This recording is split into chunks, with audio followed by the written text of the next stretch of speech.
The war in Ukraine is no longer just a clash of armies at the front. It is a widening storm of disappearances, bans, strikes, and burning cities spilling across borders and deep into Europe's security fears.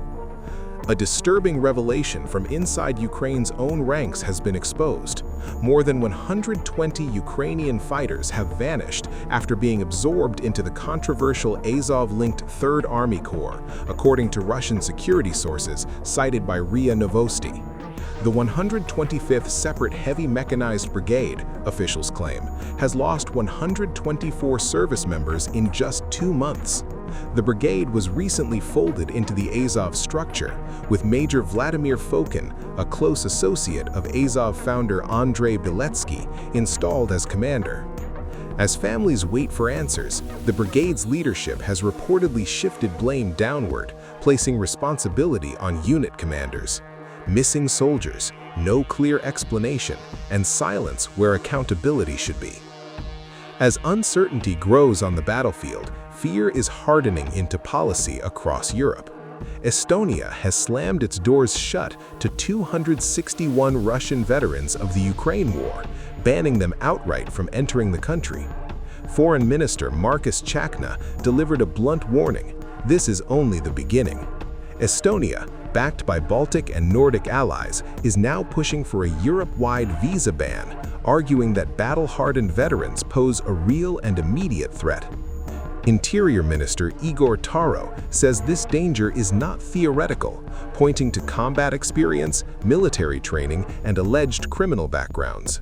Ukraine applauded the move, calling it a clear signal that impunity will not be tolerated. Meanwhile, the war's violence continues to escalate. Ukraine says it struck a Russian drone manufacturing plant in the Rostov region, triggering a local state of emergency. The target, identified as the Atlant Aero plant in Taganrog, is believed to produce Molniya strike drones and components for Orion systems. Video shows buildings engulfed in flames. At sea, the conflict spilled into global energy routes. 2 Greek-owned oil tankers were hit in the Black Sea, including one en route to load Kazakh oil near Russia's Novorossiysk port, another sign Ukraine is targeting oil revenue lifelines. And overnight, Russia unleashed one of its largest attacks of the new year, firing nearly 300 drones and dozens of missiles across Ukraine. At least 4 people were killed. Power and heating were knocked out across multiple regions, leaving millions exposed to the deadly winter cold. This is no longer just a war of territory. It is a war of endurance, fear, and fallout, and its shockwaves are only growing stronger.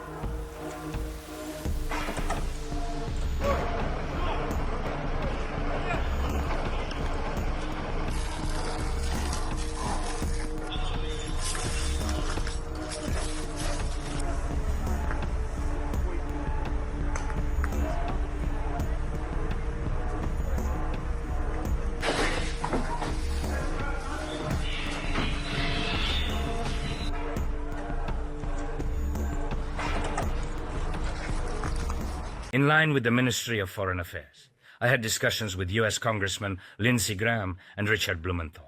I am deeply grateful for the unwavering bipartisan support from the U.S. Congress. We are currently engaged in very productive work with the President of the United States and his team. We discussed all the details of this. I informed him about the situation with Russian strikes and the urgent need for air defense. We talked about how to protect our skies. We are continuing to prepare documents with America concerning security guarantees and reconstruction.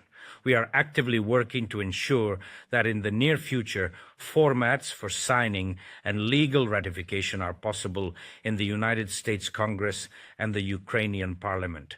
Today, we are supporting the position on Iran, the regime that has been in power there for so many years and has killed countless innocent people, does not deserve to exist. Changes are desperately needed, and similarly, changes are also needed right here in Europe. The bloodshed that Russia started, and which only Russia continues to prolong, must finally come to an end. Russia launches second major drone and missile bombardment of Ukraine in 4 days, aiming again at the power grid and apparently snubbing US-led peace efforts as the war approaches the 4-year mark. Russia fires almost 300 drones, 108 ballistic missiles, and 7 cruise missiles at 8 regions overnight. Several 100,000 households without power in the Kyiv region. Before dawn breaks over Ukraine, the sky explodes. Russia unleashes one of its heaviest barrages in weeks. Missiles screaming overhead, drones swarming through the darkness, and power plants burning in the cold of winter.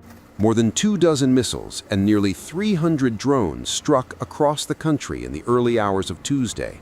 At least 4 people were killed. 6 more were wounded. In eastern Ukraine's Kharkiv region, firefighters battled raging flames at a postal hub reduced to smoldering wreckage. Rescue workers moved through debris by torchlight, helping survivors as temperatures plunged below freezing.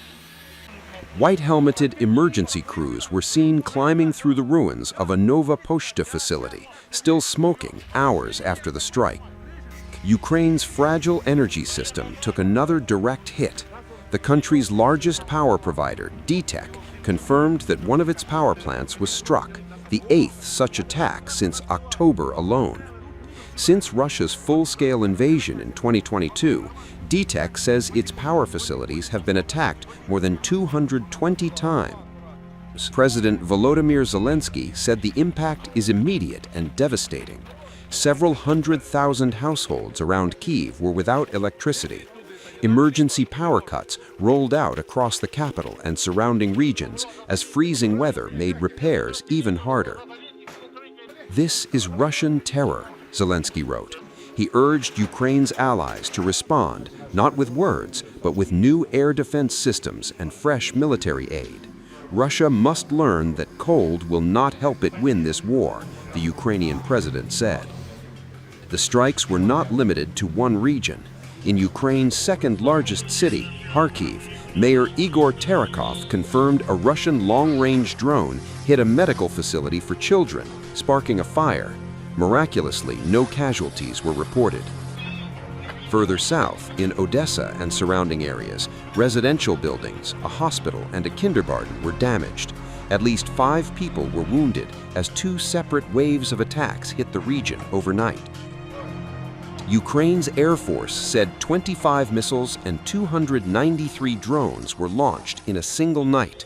It is part of a relentless campaign, with Russia pounding Ukraine's energy infrastructure daily, cutting heat and power at the harshest point of winter. The escalation comes just days after Russia fired a nuclear-capable Oreshnik ballistic missile at Ukraine, a move condemned by Ukraine's allies. Washington called it a dangerous and inexplicable escalation. Moscow claimed the missile struck an aviation repair facility in western Ukraine and said it was retaliation for an alleged Ukrainian attempt to target one of President Putin's residences. A claim Kyiv denies, and the United States says it does not believe.